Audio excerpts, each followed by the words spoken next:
Hey, this is Seth Stowaway, the chef and owner of Osito in San Francisco. This is what's in my basket. This is the Hinoki plate. Honestly, I just walked in. I hadn't seen this before, but it's sick. Obviously, I love all things plateware. Definitely, it could be like, if it's at your house, it could be like a bit of a conversational piece. If you have people over, I don't know a lot of people who have a dope-ass plate like this. Next, the Mr. Juice cookbook, Mr. Juice in Chinatown. One, because I just want everyone to know that I cooked that duck in that book.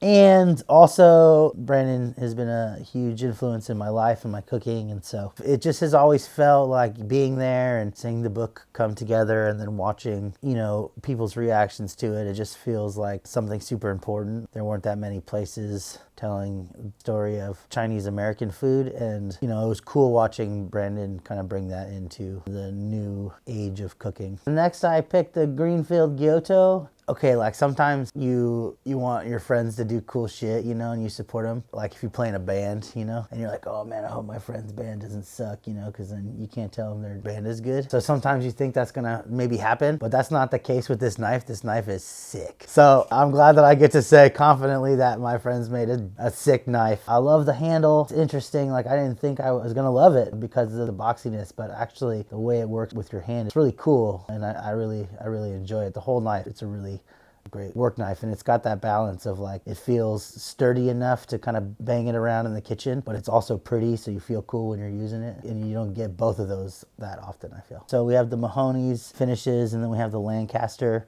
At our restaurant, the people who built all of our tables and like the bar counter and like kitchen islands, they come in and they constantly express how well taken care of it is. And really it's because we oil them and we try to keep them really protected and taken care of. And if you do that, things will last forever. It just makes sense. Like you go out of your way, come to a place like Bernal Cutlery, and you buy these beautiful things. You should get the things to take care of them as well. I picked out the metal bench scraper, again, with like keeping things clean. When you scrub with soap, it pulls everything up off of it, but then if you just kind of like are wiping things back into the table, it's not really getting that clean. So I think a metal bench scraper kind of scraping the residue is like really important for actual cleanliness, and they're just endlessly useful other than that. But as you may have noticed, taking care of things is a big deal to me. Okay, so next up we have this clay pot. This is a Japanese style clay pot, donabe. Honestly, we cook everything, all of our rice at the restaurant over embers in clay pots.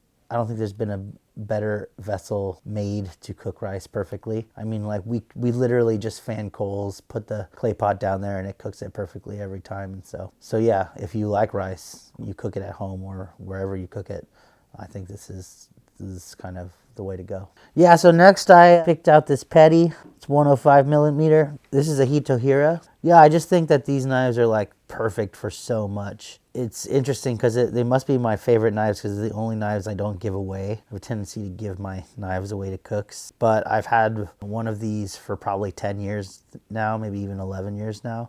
And it just keeps going and going and going, and I use it for just, everything. So I can be like at the pass expoing service and still working on things because they're small and easy to keep around you without taking up a lot of space. I picked out this cracker keychain. One, because I don't have enough goofy shit in my life, but two, because I grew up on the Gulf Coast, and we were pretty poor, but we would always camp out in the summertime. Like when I was growing up, like canned sardines and saltines was like poor people food, but we loved it, and it reminds me of that. We pulled down some scimitars. We pulled down 3 to look at and choose from. I like a longer scimitar. I think that this is a knife that's not in enough people's knife kits. I think that just kind of in general, not enough chefs and cooks know how to butcher and have the proper tools for it. I think you need the right tools. Scimitar is really imperative, especially for like primaling, like a whole pig or something like that. It's just like you need to have long, swift slices. And then last, we got this vintage carving set. If you like to host things like I like to host things and you want to look dope as shit,